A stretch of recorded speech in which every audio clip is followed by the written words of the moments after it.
90s middle class biopic. Early morning నిద్ర రాక ఏం చేయాలో తెలియక అటు ఇటు సతమతమవుతున్న సమయంలోనే నాకు గుర్తొచ్చింది ఈ సిరీస్ ఈ రోజు నుంచి స్ట్రీమ్ అవుతుందని ఈటీవీ విన్లో. నాకైతే నచ్చేసింది, సరదాగా చూసేసాననే చెప్పాలి. మొత్తం 6 ఎపిసోడ్లు ఉన్నాయి. తీసుకున్న పాయింట్ నుంచి ఎక్కడా బయటకు పోకుండా చాలా అంటే చాలా బాగా తీశారనే చెప్పాలి. Writer cum director Aditya Haasan గారు. కథ ఏంటంటే ఒక మిడిల్ క్లాస్ ఫ్యామిలీ ఎలా ఉంటుందో క్లియర్గా చూపించారు. 100 రూపీస్ కాన్సెప్ట్ కానీ, అది 100 రూపీస్ కాన్సెప్ట్ అయితే ఖచ్చితంగా అందరికీ చాలా బాగా కనెక్ట్ అవుతుంది. నెక్స్ట్ సిగ్నేచర్, ఇది మనందరం చేసి ఉండకపోవచ్చు కానీ మ్యాక్సిమం అందరం చూసి ఉంటాం. అలాగే ఈ సిరీస్కి ఇంకా బాగా కనెక్ట్ అవ్వాలంటే మీ ఫ్యామిలీలో బ్రదర్స్ అండ్ సిస్టర్స్ ఉండి లేదా కంబైన్డ్ ఫ్యామిలీ అయి ఉన్నా కూడా ఖచ్చితంగా మీకు చాలా అంటే చాలా ఫన్నీ మూమెంట్స్ అండ్ మెమరీస్ కూడా గుర్తొచ్చే అవకాశం ఖచ్చితంగా ఉంది.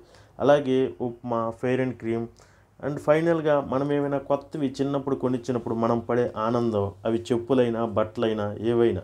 సో ఇలా ఒక్కటేంటి, మొత్తం నీ లైఫ్ని నువ్వు చూసుకున్నట్లు అనిపించింది ఈ మిడిల్ క్లాస్ బయోపిక్. ఎందుకంటే 90స్లో జన్మించిన వాళ్ళకి ఇది చాలా అంటే చాలా బాగా కనెక్ట్ అయిద్దనే చెప్పాలి. అందరూ బాగా యాక్ట్ చేశారు. మౌలి కామెడీ అయితే చాలా బాగుంది. ఇంకా కాస్ట్యూమ్స్ విషయం గురించి మాట్లాడుకోవాలి. ఎందుకంటే ఆ టైంలో కాస్ట్యూమ్స్కి ఈ టైంలో కాస్ట్యూమ్స్కి చాలా డిఫరెన్స్ ఉంది. బట్ మేకర్స్ కాస్ట్యూమ్ విషయంలో పర్ఫెక్ట్గానే కేర్ తీసుకొని మరీ చేసినట్లు అనిపించింది. నిజంగా ఆ టైంలో ఉన్న బట్టల్లాగే ఉన్నాయి.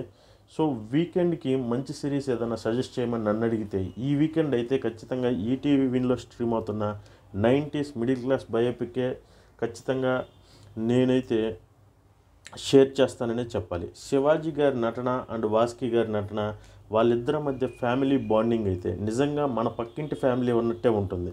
My review 3 out of 5. We'll meet in next video. Love you all for watching my video and please like and share, subscribe our channel CVP Creations. We'll meet in next video. Bye.